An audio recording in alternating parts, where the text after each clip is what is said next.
Chapter 5 देख रहे हैं, मैग्नेटिज्म और मैटर।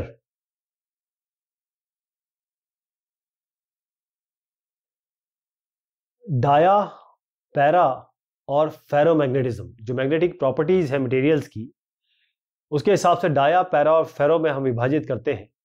हम जानते हैं कि जो इलेक्ट्रॉन होता है एटम में, वो ऑर्बिटल मैग्नेटिक डायपोल होता है उसके पास। क्यों? क्योंकि वो मूव कर रहा होता है। ये न्यूक्लियस है, इसके अराउंड KLM ऐसे शेल्स में ये मूव कर रहा होता है, तो उसके पास एक ऑर्बिटल मैग्नेटिक डायपोल मोमेंट होता है। और साथ में ये घूम भी रहा होता है, जैसे पृथ्वी हमारी अपने घूमती भी है सूर्य के अराउंड, और साथ में वो अपनी धुरी पे भी घूमती है। तो ये जो स्पिन मैग्नेटिक डायपोल मोमेंट हुआ और ये वाला जो ऑर्बिटल मैग्नेटिक डायपोल मोमेंट हुआ, उसको वेक्टर के हिसाब से ऐड करते हैं, तो फिर वो फाइनल आता है। तो इस टाइप का जो रिजल्टेंट, इन दोनों को जोड़ के जो मैग्नेटिक मोमेंट आता है इलेक्ट्रॉन का एक एटम में, जब हमने इसको जोड़ा तो जो रिजल्टेंट डायपोल मोमेंट आ रहा है हर एक एटम का, इसमें क्या करेंगे, क्योंकि एक मटेरियल में कितने सारे एटम होंगे और वो एटम में कितने सारे इलेक्ट्रॉन्स होंगे, तो सबको हम वेक्टोरियली ऐड करेंगे।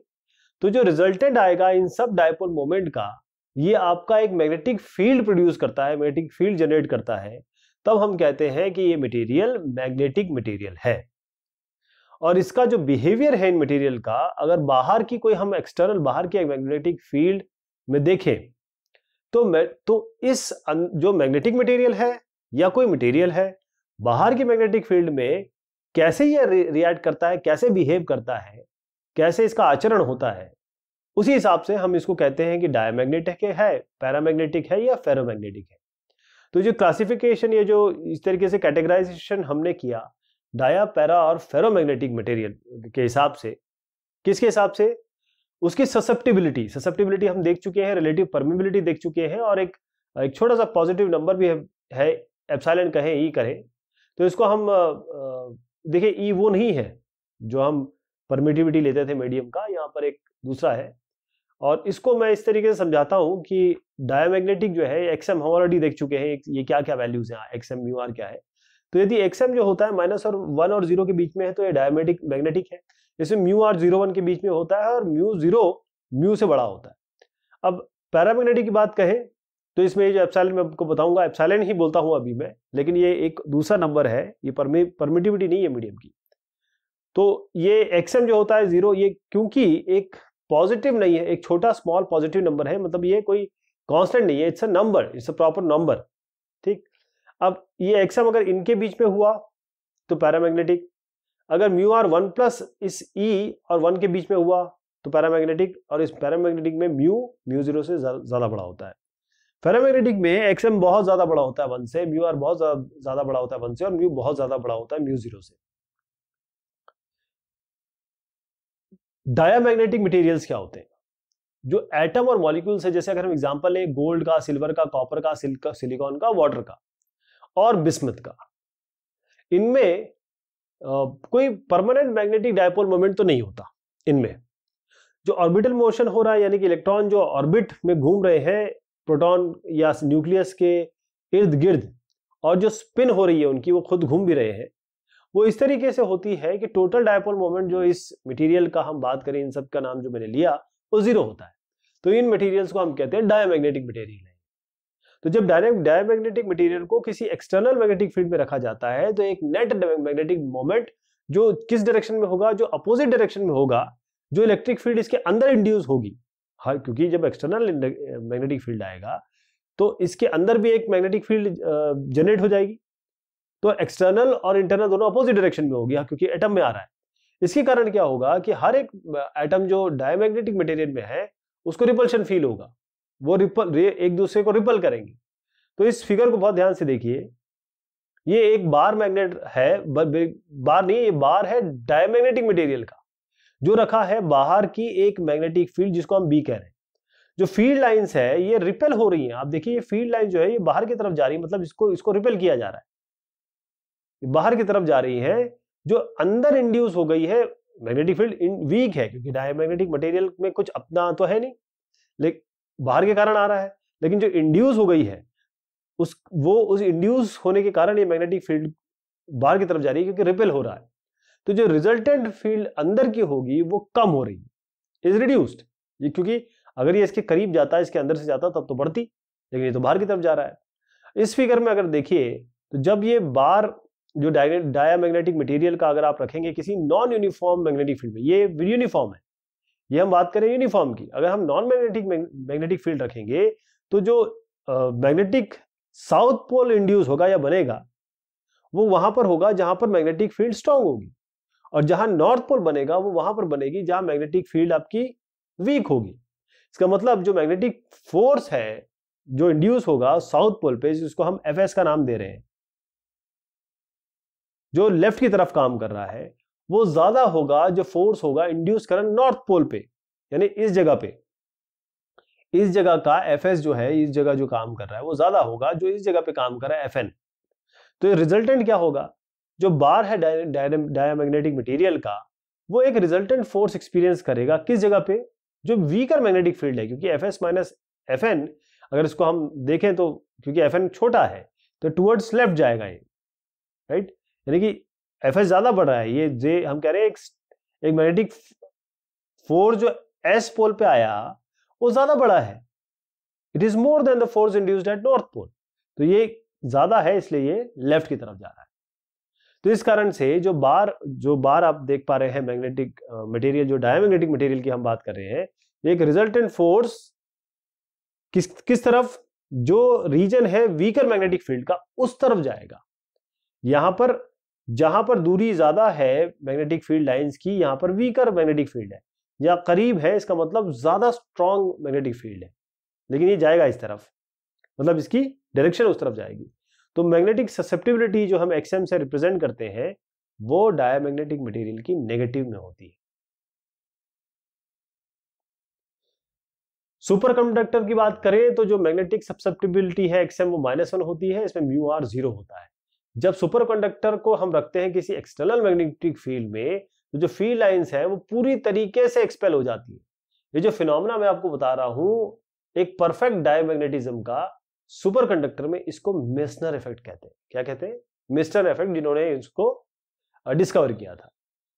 तो सुपर कंडक्टिंग मैग्नेट्स, अब सुपर कंडक्टिंग मैग्नेट का इस्तेमाल किया जाता है या किया जा सकता है जो सुपर फास्ट ट्रेन है मैग्नेटिक लेविएटेड, जो थोड़ा सा ऊपर की तरफ उठ के चलती है केवल मैग्नेटिज्म के कारण, उसका यहां उपयोग होता है। पैरामैग्नेटिज्म। अब पैरामैग्नेटिक मटेरियल क्या है? जो एटम और मॉलिक्यूल है इनमें कुछ परमानेंट मैग्नेटिक डायपोल मोमेंट होता है। जो मॉलिक्यूल कुछ इस तरीके से अरेंज होते हैं कि जो उनका मैग्नेटिक डायपोल मोमेंट है वो रैंडमली ओरिएंटेड है, कोई इस तरफ, कोई इस तरफ, कोई इस तरफ, इस तरीके से, कहीं इधर की तरफ जा रहा है, कहीं इधर की तरफ जा रहा है।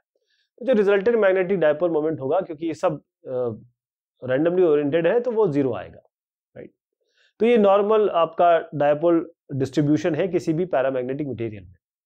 लेकिन जब एक पैरामैग्नेटिक मटेरियल को किसी एक्सटर्नल मैग्नेटिक फील्ड में, बाहरी मैग्नेटिक फील्ड, ये यहाँ पर जो मैग्नेटिक फील्ड देख पा रहे हैं, वहां रखेगा, तो ये जो छोटे छोटे डायपोल बने हुए हैं ये अपने आप को अलाइन करेंगे किस डायरेक्शन में? इस बी की डायरेक्शन में करेंगे, क्योंकि इसमें मैंने कहा कि पैरामैग्नेटिक मटेरियल ही वो होते हैं जिनमें थोड़ा बहुत मैग्नेटिक डायपोल मोमेंट होता है। लेकिन क्योंकि थर्मल एजिटेशन हो रहा है, क्योंकि जब अब ये होगा, इधर उधर मूव करेंगे तो थर्मल चीज भी पैदा होगी, तो थर्मल एजिटेशन के कारण ये इधर उधर भागेंगे, तो जितने भी डायपोल हैं वो पूरी तरीके से अलाइनमेंट नहीं पाएंगे, पूरी तरह पा नहीं पाएंगे इस डायरेक्शन में, सब इस डायरेक्शन में अलाइन होने की कोशिश करेंगे, क्योंकि इतने सारे हैं और उनमें खुद के भी डायपोल मोमेंट है, तो पूरी तरीके से सारे के सारे इसमें अलाइनमेंट नहीं कर पाएंगे, मैग्नेटिक फील्ड के डायरेक्शन में अलाइन नहीं हो पाएंगे। तो अब ये जो आपने फिगर देखा, ये तब है जब इसको मैग्नेटिक फील्ड में हमने अलाइन किया एक्सटर्नल में। जो फील्ड लाइंस है वो कंसंट्रेट कहां हो रही है?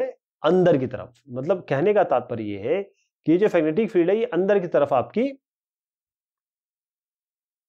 आ रही है। जैसे आपने देखा था डायमैग्नेटिक मटेरियल के समय हम जब यहां भेज रहे थे तो बाहर की तरफ से निकल जा रही थी, मतलब वो रिपेल हो रही थी, इस तरीके से निकल जा रही थी, या ये अंदर की तरफ जा रही है। तो जब एक बार जो पैरामैग्नेटिक मटेरियल का है इसको किसी नॉन यूनिफॉर्म मैग्नेटिक फील्ड में रखेंगे, अब देखिए ये नॉन यूनिफॉर्म हो गया। यूनिफॉर्म मतलब ऐसे स्ट्रेट लाइन इक्विडिस्टेंस होनी चाहिए, ये तीनों लाइनें आपको बता रही हैं कि नॉन मैग्नेटिक फील्ड है। तो जो रिजल्टेंट नॉर्थ पोल होगा मैग्नेटाइज मटेरियल का, क्योंकि जब मैग्नेटाइज होगा तो नॉर्थ साउथ पोल बनेंगे, तो जो रिजल्टेंट नॉर्थ पोल होगा मैग्नेटाइज मटेरियल का, ये एक बहुत जबरदस्त magnetic field, strong magnetic field को फील करेगा। जबकि जो साउथ पोल है, ये जो साउथ पोल बना, ये थोड़ा सा कम एक्सपीरियंस करेगा, मतलब एक वीक मैग्नेटिक फील्ड एक्सपीरियंस करेगा, जिसके कारण जो Fn, क्योंकि Fn ज्यादा हो गया इस केस में और Fs कम हो गया, तो यहां पर जो मैग्नेटिक फील्ड बनेगी वो कहां जाएगी, वो जहां पर स्ट्रॉन्ग, यानी कि अब ये राइट की तरफ जाने लगी, क्योंकि Fn इस तरफ है, Fs इस तरफ है, साउथ यहां बना, नॉर्थ यहां बना, तो अब यहां पर Fn ज्यादा तगड़ा हो गया, तो ये इस तरफ जाने लगेगी, राइट। तो ये भी फोर्स थोड़ा कम ही होता है। एल्यूमिनियम हो गया, सोडियम हो गया, कैल्शियम हो गया, ऑक्सीजन स्टैंडर्ड टेम्परेचर और प्रेशर पे, और जो कॉपर क्लोराइड है, ये कुछ एग्जांपल है पैरामैग्नेटिक मटेरियल के। जो मैग्नेटिक ससेप्टिबिलिटी है XM, इस पैरामैग्नेटिक मटेरियल की पॉजिटिव होती है। तो 1895 में पियर क्यूरी, इन्होंने ऑब्जर्व किया, इन्होंने जाना कि जो मैग्नेटाइजेशन है M इन पैरामैग्नेटिक मटेरियल का, वो पूरी तरीके से प्रोपोर्शनल है एक्सटर्नल मैग्नेटिक फील्ड के, यानी कि M is directly proportional to the external magnetic field, और इनवर्सली प्रोपोर्शनल है इसके एब्सोल्यूट टेम्परेचर के लिए। एब्सोल्यूट टेम्परेचर के साथ वो इनवर्सली प्रोपोर्शनल है। इसी को हम बोलते हैं क्यूरीज लॉ, इसको बोलते हैं Curie's law. M equal to, हमने कांस्टेंट लगा दिया, इसको क्यूरीज कांस्टेंट कहते हैं, B/T, ये चीज यहां रिप्लिकेट कर दी। तो इक्वेशन हम जो पहले देख चुके हैं ऑलरेडी, इसमें क्या कर सकते हैं कि जो C है, ये B है, T है, म्यू जीरो को ऊपर मल्टीप्लाई करिए, म्यू जीरो को नीचे मल्टीप्लाई करिए, तो म्यू जीरो ऊपर आ गया, म्यू जीरो नीचे आ गया। अब जानते हैं आपकी H क्या होता है, H होता है B बाय म्यू जीरो, तो इसकी जगह हम H रख सकते हैं, तो यहां पर C into H mu zero by T हो गया। तो अब यहां पर H को नीचे ले आइए जरा M के, तो M बाय H क्या हो गया, XM, M बाय H होता ही XM है ना, मैग्नेटिक ससेप्टिबिलिटी यही होती है, equal to C mu zero by T, right. अब क्योंकि XM mu r minus one, तो आप इसको डायरेक्ट लिख सकते हैं mu r minus one equal to C mu zero by T। तो जैसे ही हम बढ़ाएंगे एक्सटर्नल मैग्नेटिक फील्ड या कम करेंगे टेम्परेचर को पैरामैग्नेटिक मटेरियल से का जहां तक ताल्लुक है, या दोनों इस तरीके से करेंगे, तो जो एटॉमिक मैग्नेटिक मोमेंट का है अलाइनमेंट, जो एटम्स का, एटम में जो मैग्नेटिक मोमेंट क्रिएट हो रहा है, उसका जो अलाइनमेंट है वो बढ़ेगा। इसके कारण जो मैग्नेटाइजेशन है वो M बढ़ेगा, आपका M बढ़ेगा। जब मैग्नेटिक मोमेंट जितने भी आइटम है इसको हमने अलाइन किया, ये अलाइन होंगे पैरेलल जो एक्सटर्नल मैग्नेटाइजेशन है, तो ये इस केस में M म्यू आर XM ये बन जाएंगे मैक्सिमम। इसी सिचुएशन को हम कहते हैं सैचुरेशन मैग्नेटाइजेशन। क्या कहते हैं, सैचुरेशन मैग्नेटाइजेशन, राइट। इसके बाद क्यूरी लॉ फिर ओबे नहीं होता, इसके बाद सैचुरेशन मैग्नेटाइजेशन के बाद क्यूरी लॉ ओबे नहीं होगा। यदि मान लीजिए n एटम है, एक वॉल्यूम V है किसी सैंपल का, और मान लीजिए हर एक का m आपका मैग्नेटिक मोमेंट है, तो सैचुरेशन मैग्नेटाइजेशन दिया जाता है m, ये किसके बराबर होता है, n इंटू मैग्नेटिक मोमेंट सबका बाय वॉल्यूम।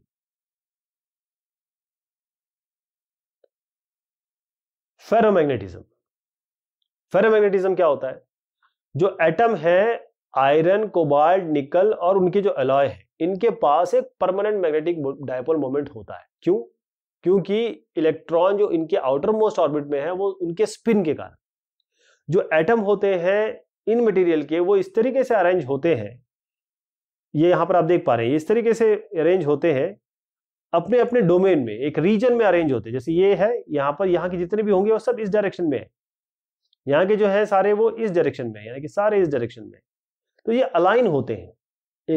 जहां अलाइन हो रहे हैं उसको हम डोमेन कहते हैं। इस पूरे पोर्शन के एटम इस तरीके से अलाइन होंगे, तो जो मैग्नेटिक मोमेंट है इन एटम्स का, ये अलाइन होंगे एक डायरेक्शन में, सब एक डायरेक्शन में होंगे।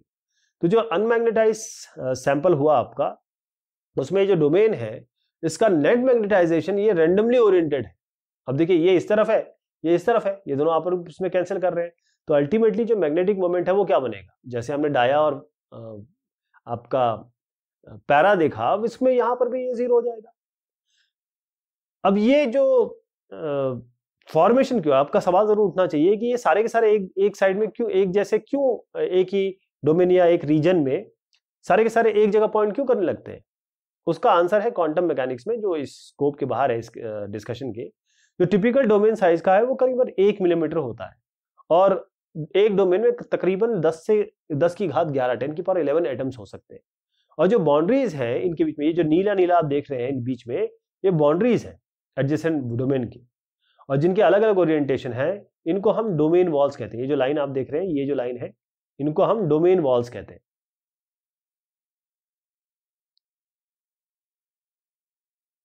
हिस्टेरेसिस, हिस्टेरेसिस एक बहुत इंपॉर्टेंट कॉन्सेप्ट है। अगर बाहर की मैग्नेटिक फील्ड बी, जो इफेक्ट होता है इसका फेरोमैग्नेटिक मटेरियल के लिए, वो थोड़ा सा इंटरेस्टिंग है। कैसे? आप पहले एक अनमैग्नेटाइज्ड फेरोमैग्नेटिक मटेरियल को कंसीडर कीजिए, समझिए। इसका इनिशियल मैग्नेटिक फील्ड आपका है B इक्वल टू 0, इनिशियल 0 हो गया। अब इस मटेरियल को हमने रखा मान लीजिए एक सोलिनॉइड में, जिसके n टर्न्स है पर यूनिट लेंथ, ठीक। अब जब इस पे करंट हम पास करेंगे सोलिनॉइड में, तो मैग्नेटिक फील्ड आपकी जनरेट होगी। हम बेसिकली हमारा काम है एक्सटर्नल मैग्नेटिक फील्ड में रखना। तो जैसे एक्सटर्नल मैग्नेटिक फील्ड में ये आया, तो इसके अंदर जो मटेरियल हमने रखा, ये जो मैग्नेटिक मोमेंट था, वो रॉड में जनरेट हो जाएगा, इंड्यूस हो जाएगा। अगर इस रॉड का हमें वॉल्यूम पता है, तो हम आराम से जो m है, यानी कि जो magnetic moment per unit volume है, वो कंप्यूट कर सकते हैं। अब हमारे पास फॉर्मूला ऑलरेडी है B by mu 0 minus m equal to IF। IF क्या है? IF है जो करंट पास हो रहा है पर यूनिट लेंथ, किसके? सोलिनॉइड्स के, वो ये H के बराबर होता है। ये हमारे पास फॉर्मूला ऑलरेडी हम देख चुके हैं। अब ये जो H है और ये M है, इन वैल्यूज के लिए, इन वैल्यूज से हम आराम से B मैग्नेटिक फील्ड इवैल्यूएट कर सकते हैं, पता कर सकते हैं। और ये हम देख सकते हैं कि अगर IF का वेरिएशन, करंट का वेरिएशन करें, राइट, तो किस तरीके से H का वेरिएशन हो रहा है, या H का वेरिएशन करें, IH का वेरिएशन IF का करें, क्योंकि यहां दोनों बराबर है। अब ये सिचुएशन कुछ इस तरीके से बनती है। यहां पे हमने क्या किया, ये IF हो गया, यानी कि मैग्नेटाइजिंग करंट, और H और IF जो है वो बराबर है, तो मैग्नेटाइजिंग करंट, और जो मैग्नेटाइजिंग करंट के कारण जो मैग्नेटिक फील्ड में चेंज हो रहा है, वो हमने यहां पर दर्शाया। इस पॉइंट पे आई है, ये पॉइंट O है। जो सब्सटेंस है ये अपनी नॉर्मल कंडीशन में है, यहां पर कोई भी मैग्नेटिक फील्ड रिजल्टेड इसके पास नहीं है। लेकिन जैसे ही आप ये IF करंट इंक्रीज करेंगे इस डायरेक्शन में, जैसे आप ये बढ़ा रहे हैं, देखिए यहां बढ़ा रहे हैं तो ये B बढ़ रहा है, यहां बढ़ा रहे हैं तो B बढ़ रहा है, ठीक। लेकिन इसका इंक्रीज नॉर्मल लीनियर नहीं है, यानी कि अगर मैं इसको H कहूं, इसको B कहूं, तो ये कुछ इस तरीके से नहीं जा रहा, बल्कि ये कुछ इस तरीके से जा रहा है, इस तरीके से जा रहा है। अब इस ए पॉइंट को देखिए, इस पॉइंट पे जो मैग्नेटिक फील्ड है, मतलब ये जो पॉइंट है, इस पे IF या H जो है, उस पे ये मैग्नेटिक फील्ड मैक्सिमम हो गई। ये सैचुरेशन कंडीशन है रॉड की, और हम जानते हैं सैचुरेशन मैग्नेटाइजेशन के बाद क्यूरी लॉ ऑब्जर्व नहीं होता, तो ये सैचुरेशन कंडीशन आ गई। अब ये जो OA कर्व है, इसको कैसे आप एक्सप्लेन करेंगे?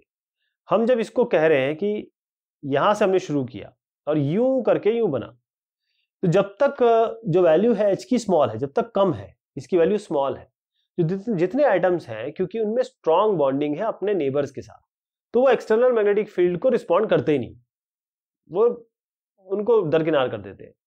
लेकिन जो एटम बाउंड्री के करीब है, वो तो बड़े बड़े अजीब सी सिचुएशन में, प्रिकेरियस सिचुएशन में, तो जो डोमेन बाउंड्रीज है वो शार्प नहीं रहती। जैसे हमने कहा फेरोमैग्नेटिक में क्या होता है, इस तरीके से डोमेन बने होते हैं, जैसे डोमेन है। अभी जो डोमेन की बाउंड्रीज है, ये शार्प नहीं रहती, ये अपने आप शिफ्ट करना शुरू करती है, ये इधर आ जाएगी, ये इधर आ जाएगी, तो शिफ्ट होना शुरू करती है। इस सिचुएशन में एक डोमेन है, दो एडजेसेंट डोमेन का, वो हो सकता है साइज में बढ़ जाए, हो सकता है एक छोटा हो जाए, ये डोमेन बड़ा हो जाए, ये जो डोमेन छोटा हो जाए।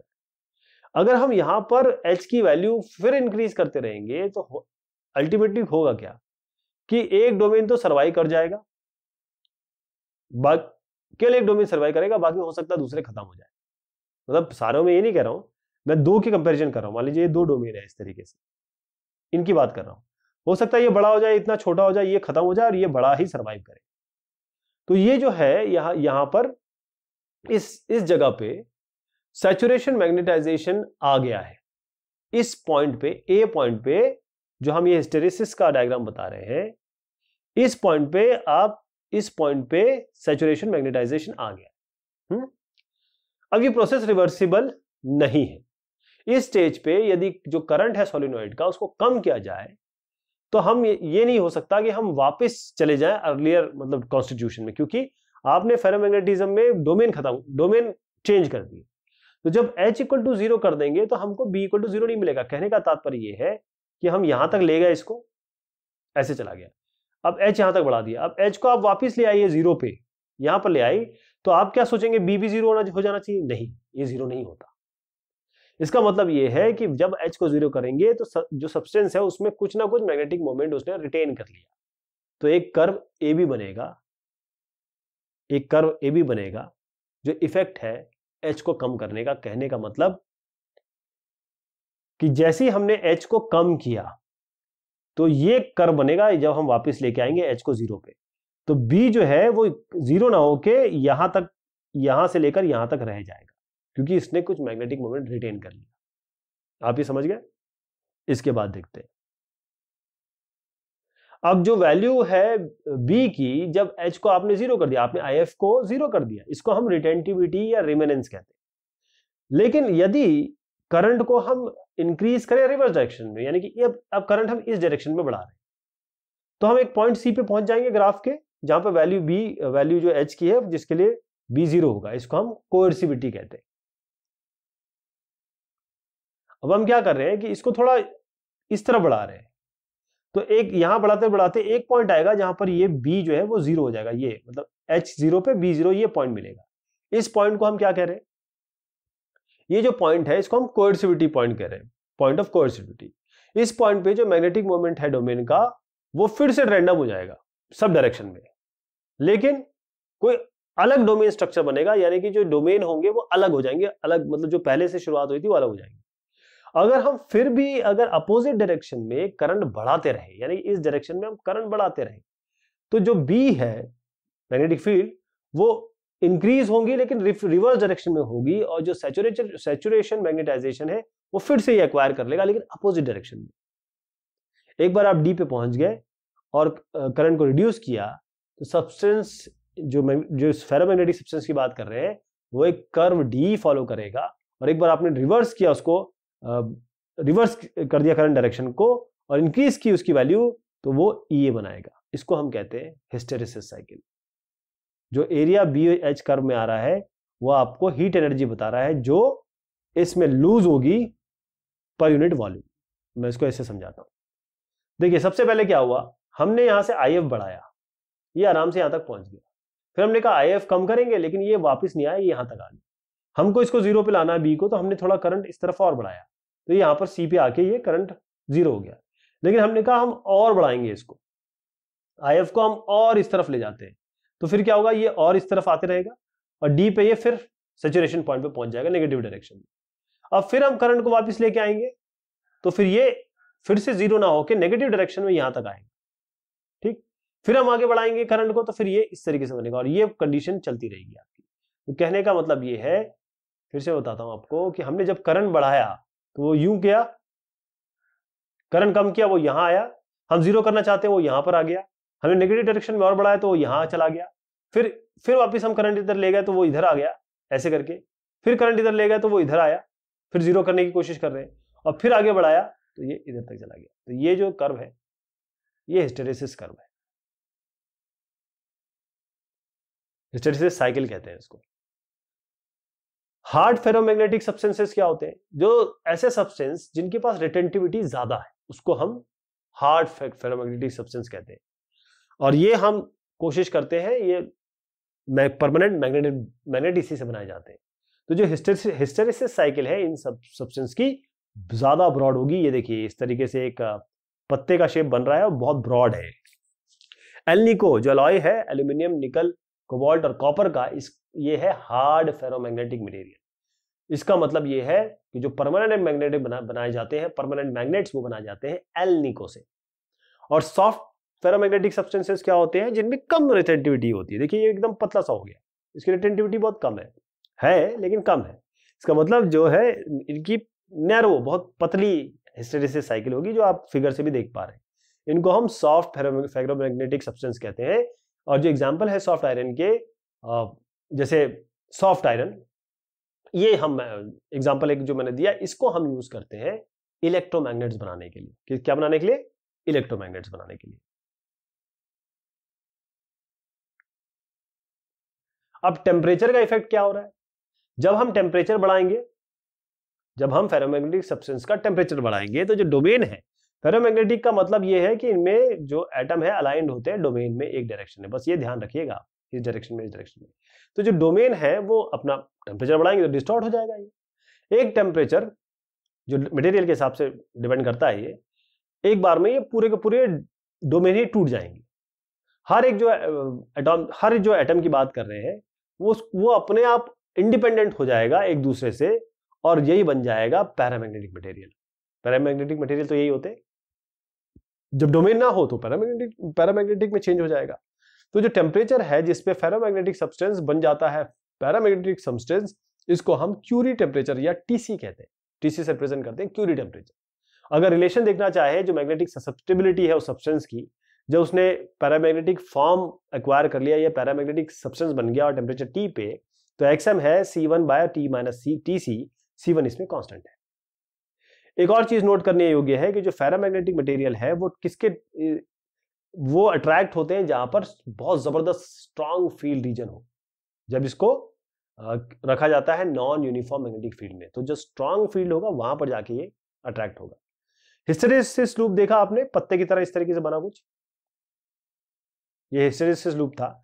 ये बताता है आपको कि जो मैग्नेटाइजेशन है फेरोमैग्नेटिक मटेरियल का, वो डिपेंड करता है जो हिस्ट्री है, प्रीवियस स्टेट है मटेरियल का, और साथ में जो आप जितनी आप एच या IF लगा रहे हैं, तो शेप और साइज है हिस्टेरेसिस लूप का, वो पूरी तरह डिपेंड करता है जो प्रॉपर्टी है फेरोमैग्नेटिक मटेरियल की, साथ में जो मैक्सिमम वैल्यू आप H अप्लाई कर रहे हैं या IF अप्लाई कर रहे हैं। परमानेंट मैग्नेट्स और इलेक्ट्रोमैग्नेट्स। जो फेरोमैग्नेटिक मटेरियल है जो मैग्नेटिज्म को रिटेन करते हैं ज्यादा समय के लिए रूम टेम्परेचर पे, उन्हें हम परमानेंट मैग्नेट कहते हैं। इसका मतलब यह है कि इनकी रिटेंटिविटी बहुत ज्यादा है। 400 साल पहले जो आयरन रॉड्स थे उनको फिक्स किया जाता था नॉर्थ साउथ डायरेक्शन में, और उनको पीटा जाता था, जबरदस्त पीटा जाता था ताकि वो मैग्नेट बन जाए। इसके बाद यदि एक एंड मैग्नेट का वो कंटिन्यूअसली आप रगड़ेंगे एक फिक्स स्टील रॉड से एक डायरेक्शन में, तब भी वो परमानेंट मैग्नेट बन जाता था। जब करंट को पास किया जाता था सोलेनॉइड से जिसके अंदर आपका स्टील रॉड है, तब भी रॉड जो है मैग्नेटाइज हो जाता था। और क्योंकि हिस्टेरेसिस होती है, जो रॉड है वो मैग्नेटिज्म रिटेन करता है, करंट आप स्विच ऑफ कर दें तब भी। जैसे मटेरियल है स्टील है, हार्ड अलॉयज है या एल्निको है, इनमें जबरदस्त रिटेंटिविटी होती है, कोएर्सिविटी भी इनकी जबरदस्त होती है, इसलिए इनको परमानेंट मैग्नेट बनाने के काम में लाया जाता है। जो सॉफ्ट आयरन है उनकी परमिबिलिटी जबरदस्त होती है लेकिन रिटेंटिविटी कम होती है, इसीलिए इनको हम इलेक्ट्रोमैग्नेट बनाने के काम में लाए जाते हैं। इसीलिए जो रॉड है सॉफ्ट आयरन के, इसको हम सोलिनॉइड में रखते हैं एज अ कोर। जैसे सोलिनॉइड है, इसके अंदर हम कोर की तरह रखते हैं इसको। जब हम करंट पास करते हैं सोलिनॉइड से, तो मैग्नेटिक इफेक्ट जो आता है सोलिनॉइड से वो बढ़ जाता है, बहुत जबरदस्त बढ़ता है। तो जो करंट जो सोलिनॉइड का आपने स्विच ऑफ किया, बंद कर दिया, तो जो मैग्नेटिक फील्ड है जो वो इफेक्टिवली जीरो हो जाती है। तो इलेक्ट्रोमैग्नेट्स हम यूज करते हैं इलेक्ट्रिक बेल को बनाने के लिए, आपके लाउड स्पीकर्स को बनाने के लिए। बहुत बड़े बड़े इलेक्ट्रोमैग्नेट्स हम यूज करते हैं क्रेन में, ताकि हम बहुत जबरदस्त हैवी वेट उठा सके आयरन का।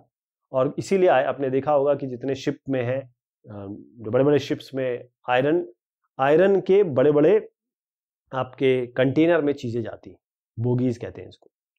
कई ऐसे एप्लीकेशन है जिसमें AC करंट, इसको हम पढ़ेंगे बहुत डिटेल में, इसको देखने वाले हैं, उसको पास किया जाता है सोलेनॉइड से जिसमें फेरोमैग्नेटिक मटेरियल रखा हुआ है। जैसे आप ट्रांसफार्मर कोर देखते हैं या टेलीफोन के डायफ्राम्स देखते हैं। जो हिस्टेरेसिस लूप है इन मटेरियल की, वो पतली होनी चाहिए ताकि जो एनर्जी लूज हो रही है डिसिपेशन से, वो कम से कम हो। एक मैग्नेट है जिसकी कोएर्सिविटी दी हुई है इसको 10 सेंटीमीटर लंबे सोलेनॉइड में रखा जिसके 50 टर्न्स है। कितना करंट आपको पास करना पड़ेगा इस सोलेनॉइड से ताकि ये डीमैग्नेटाइज आप कर सके। जो वैल्यू है H की, जिसके लिए मैग्नेटाइजेशन 0 होता है, उसी को हम कोएर्सिविटी कहते हैं। सोलेनॉइड के लिए H क्या होता है, N इंटू आई। H आपको दिया हुआ है, N क्या होता है, N है number of turns per unit length, मतलब 50 है लेंथ आपकी, क्योंकि 10 सेंटीमीटर दिया है, हमने इसको मीटर में बदल लिया तो 500 आ जाएगा। तो आई कहां से आएगा, आई आ जाएगा H/N किया तो 6 एम्पियर आ जाएगा। इतने करीब मॉलिक्यूलर डायपोल है एक पैरामैग्नेटिक सॉल्ट में, हर एक का डायपोल मोमेंट आपको दिया हुआ है। ये जो सॉल्ट है इसको रखा गया एक बहुत यूनिफॉर्म मैग्नेटिक फील्ड है जो 0.84 टेस्ला है, जिसको कूल किया गया टेम्परेचर 4.2 केल्विन। इस केस में जो मैग्नेटाइजेशन उसने ले लिया, एक्वायर किया, वो 15% है सैचुरेशन मैग्नेटाइजेशन का। क्या what must be the dipole moment of this sample, क्या डायपोल मोमेंट होगा इस सैंपल का। एक मैग्नेटिक फील्ड भी दी हुई है 0.98 T और टेम्परेचर है 2.8 K का, यानी कि आपको एक सिचुएशन बताई है, वही सिचुएशन दूसरे पे क्या होगा। यहां पर हम क्यूरीज लॉ मान रहे हैं कि एप्लीकेबल है। तो जो डायपोल मोमेंट है हर एक मॉलिक्यूलर डायपोल का वो आपको दिया, वो हम लिख लेंगे। यहां पर कितने करीबन डायपोल्स हैं, तो इतने हैं, तो एक में इतना है तो इतने सारे हैं, इनको मल्टीप्लाई कर लीजिए, आपको मैक्सिमम या सैचुरेशन मैग्नेटाइजेशन पता चल जाएगा, 30 करीब आएगा। 4.2 केल्विन पे ये केवल 15% मैग्नेटाइजेशन रखता है, तो 30 को आप 15% कर दें, 30 का 15% निकालें, 15/100 से मल्टीप्लाई करें, ये आपका m1 हो गया। अब क्यूरी लॉ से हमें पता है कि जो डायपोल मोमेंट है टेम्परेचर T1 पे और m जो डायपोल मोमेंट है टेम्परेचर 2 पे, वो कैसे रिलेटेड है, क्योंकि ये जो m होता है हम जानते हैं B/T है ना, C यहां पर आता है। तो m1 क्या होगा, B1/T1, m2 होगा B2/T2, m2 होगा B2/T2। हम इसको डिवाइड कर देंगे क्योंकि m डायरेक्टली प्रोपोर्शनल है B से और इनवर्सली प्रोपोर्शनल है T से। दोनों को डिवाइड कर देंगे तो B1/T1 या T2/B2। B1 और B2 ये आपके मैग्नेटिक फील्ड जो अप्लाई किए हैं। आपको m2 निकालना है, m2 रखिए, बाकी सब दाएं हाथ पे रख दीजिए, सारी वैल्यू आपको पता है, सारी की सारी वैल्यू पता है, यहाँ पर 7.87 आ जाएगा।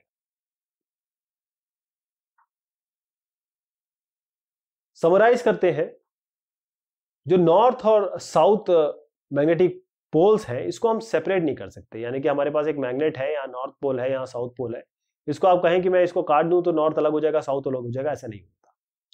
जो इंडिपेंडेंट मैग्नेटिक पोल, इसका अलग से नॉर्थ साउथ बन जाएगा, इसका अलग से नॉर्थ साउथ बन जाएगा। ऐसे जो मैग्नेटिक फील्ड लाइंस है ये आपस में इंटरसेक्ट नहीं करती, अगर इंटरसेक्ट करेंगे तो एक ही पॉइंट पे दो डायरेक्शन होंगे, जो कि इम्पॉसिबल है। जो मैग्नेटिक फील्ड लाइंस है मैग्नेट की, वो कंटिन्यूअस लूप्स बनाती हैं, इस तरीके से लूपिंग होती है उसकी। जो मैग्नेटिक फील्ड लाइंस है वो कहां से निकलती है, मैग्नेटिक नॉर्थ पोल से, वो जाती है साउथ पोल पे और अंदर जाती है, और उसके बाद वो साउथ से नॉर्थ तक अंदर की तरफ जाती है ताकि एक लूप हो सके। यानी इस तरीके से नॉर्थ से निकलेंगी और यूं जाके साउथ में चली जाएंगी और फिर ऐसे आगे बढ़ जाएंगी, इसलिए एक लूप बनेगा। जो मैग्नेटिक मोमेंट है एक करंट लूप है, एक लूप है जिसका एरिया ए है, उसमें करंट आ रहा है आई, तो m इक्वल टू आई ए, ये मैग्नेटिक मोमेंट होता है। अगर n टर्न्स है तो n से मल्टीप्लाई करना पड़ेगा आपको। यदि n टर्न्स है उस लूप में तो m क्या हो जाएगा, ni है, जैसे मैंने बताया।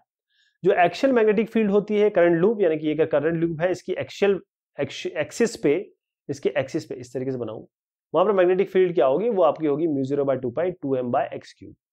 जो ऑर्बिटल मैग्नेटिक मोमेंट होगा किसी भी इलेक्ट्रॉन का एक एटम में, वो होता है हाफ E × V × R।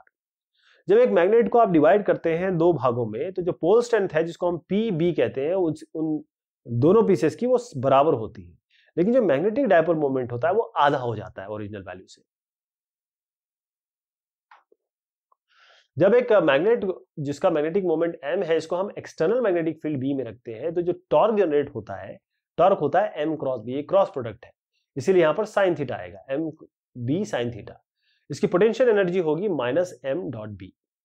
जो गॉस लॉ है मैग्नेटिक फील्ड का, वो कहता है कि क्लोज सरफेस है, ये क्लोज सरफेस को बता रहा है, B.D ये 0 होता है, ये बताता है कि जो नेट मैग्नेटिक फ्लक्स है जो एक क्लोज सरफेस के थ्रू जा रहा है वो 0 होगा। आपको याद होगा जो इलेक्ट्रिक फील्ड थी वो Q/ε होती थी। जो मैग्नेटिक मेरिडियन है एक इमेजिनरी वर्टिकल लाइन, ये आपका अर्थ है, ये आपका नॉर्थ साउथ है, जो इसका नॉर्मल नॉर्थ साउथ है, लेकिन जो मैग्नेटिक नॉर्थ साउथ है वो इस तरीके से है। तो ये मैग्नेटिक मेरिडियन है, अर्थ जो है अपनी एक्सिस, ये एक्सिस है अर्थ की, ये आपका मैग्नेटिक एक्सिस है। तो जो इमेजिनरी वर्टिकल प्लेन एक अर्थ पे जो पास हो रहा है मैग्नेटिक एक्सिस से, उसे हम मैग्नेटिक मेरिडियन कहते हैं। तो अगर मैं यहाँ पर इस तरीके से गोला बना दूं तो इसको हम मैग्नेटिक मेरिडियन कहेंगे। जो एंगल होता है मैग्नेटिक मेरिडियन और ज्योग्राफिक मेरिडियन पे किसी भी जगह पे अर्थ सरफेस पे, उसको हम मैग्नेटिक डिक्लिनेशन कहते हैं, उसको हम डी से रिप्रेजेंट करते हैं। एक होती है मैग्नेटिक डिप या इंक्लिनेशन, जिसको हम फाई से रिप्रेजेंट करते हैं। ये एक एंगल है, ऊपर भी जाता है, जा सकता है, नीचे भी जा सकता है। मैग्नेटिक फील्ड जो अर्थ की है, जो वो हॉरिजॉन्टल से बना रहा है किसी भी जगह पे मैग्नेटिक मेरिडियन में। अगर फाई 0 है इसका मतलब मैग्नेटिक इक्वेटर पे है आप, फाई 90 है इसका मतलब जो मैग्नेटिक पोल पे है। जो net magnetic moment per unit volume बन रहा है उसी को हम मैग्नेटाइजेशन कहते हैं। Magnetic moment per unit volume, उसी को हम मैग्नेटाइजेशन कहते हैं। जो मैग्नेटिक ससेप्टिबिलिटी है XM किसी मटेरियल की, उसको हम कैसे मेजर करते हैं, किस तरीके से मेजर करते हैं कि ये बाहर की मैग्नेटिक फील्ड पे ये मटेरियल कैसे रिस्पॉन्ड करता है। इसका ये एक डायमेंशनलेस क्वांटिटी। जब एक डायमैग्नेटिक मटेरियल को हम रखते हैं किसी नॉन यूनिफॉर्म मैग्नेटिक फील्ड में, तो वो एक रिजल्टेंट फोर्स एक्सपीरियंस करता है, क्योंकि नॉन यूनिफॉर्म मैग्नेटिक फील्ड है, राइट। कहाँ? एक वीक मैग्नेटिक फील्ड के रीजन में जाके। डायमैग्नेटिक मटेरियल की बात कर रहा हूं मैं। जो मैग्नेटिक ससेप्टिबिलिटी है XM, जो कि मैंने अभी ये बताया क्या चीज है, ये डायमैग्नेटिक मटेरियल की नेगेटिव होती है। जब मैं पैरामैग्नेटिक मटेरियल की बात करूंगा, जब इसको नॉन यूनिफॉर्म मैग्नेटिक फील्ड में रखेंगे, तो ये एक वीक फोर्स इस पे ये फील करेगा स्ट्रॉन्ग मैग्नेटिक फील्ड की तरफ। ध्यान रखिएगा, टुवर्ड्स स्ट्रॉन्ग मैग्नेटिक फील्ड। जो मैग्नेटिक ससेप्टिबिलिटी होती है XM पैरामैग्नेटिक मटेरियल की, उसको हम पॉजिटिव कहते हैं, वो पॉजिटिव होती है। क्यूरी लॉ के हिसाब से जो मैग्नेटाइजेशन होता है पैरामैग्नेटिक मटेरियल का, वो M = CB/T। M directly proportional है B से, M इनवर्सली प्रोपोर्शनल है T से। तो जो मैग्नेटिक मोमेंट इन एटम्स का, इसको अलाइन कर दिया जाए एक जो एक्सटर्नल मैग्नेटिक फील्ड है M के साथ, तो XM और μr ये मैक्सिमम हो जाएंगे। इसको हम सैचुरेशन मैग्नेटाइजेशन कहते हैं। इसके बाद क्यूरी लॉ ओबे नहीं होता है। जो एटम है फेरोमैग्नेटिक मटेरियल के, उनके पास अपने आप एक परमानेंट मैग्नेटिक डायपोल मोमेंट होता है, जो इलेक्ट्रॉन जो आउटरमोस्ट ऑर्बिट पे स्पिन करे उसके कारण होता है। ये जो एटम है, ये पर्टिकुलर डोमेन में, मतलब ये अगर इस तरीके से अगर मटेरियल है तो ये डोमेन बने होते हैं, यहाँ पर ये अलाइंड होते हैं, और इन सबका मतलब इस जगह के जो एटम्स होंगे उनका एक डायरेक्शन होगा, मैग्नेटिक मोमेंट का जो डायरेक्शन होगा। तो ये जो एटम्स है इस तरीके से अरेंज होते हैं एक रीजन में, उस रीजन के एक रीजन को हम डोमेन कहते हैं। जो मैग्नेटिक मोमेंट है इन एटम का, उसको अलाइन होते हैं सारे के सारे सेम डायरेक्शन में। अगर अनमैग्नेटाइज सैंपल है, तो ये जो डोमेन्स है जिनका नेट मैग्नेटाइजेशन क्योंकि रैंडमली ओरिएंटेड है, वो 0 होगा। जो टेम्परेचर है जिसपे फेरोमैग्नेटिक मटेरियल या सब्सटेंस चेंज हो जाता है पैरामैग्नेटिक पे, उसको हम क्यूरी टेम्परेचर कहते हैं, TC से रिप्रेजेंट करते हैं। एक रिलेशनशिप है मैग्नेटिक ससेप्टिबिलिटी उस सब्सटेंस की जो उसने टेम्परेचर T पे गेन किया, वो XM होता है C1/T - TC। C1 इसमें कांस्टेंट है। परमानेंट मैग्नेट्स वो होते हैं जो मैग्नेटिज्म को रिटेन कर सकते हैं, उनकी कोर्सिविटी ज्यादा होती है। सॉफ्ट आयरन हम यूज करते हैं इलेक्ट्रोमैग्नेट बनाने के लिए, क्योंकि उसकी परमेबिलिटी बहुत ज्यादा होती है, लेकिन इसकी रिटेंटिविटी कम होती है। तो ये बात हुई इस टॉपिक की। बहुत शुक्रिया, बहुत मेहरबानी आप सभी की।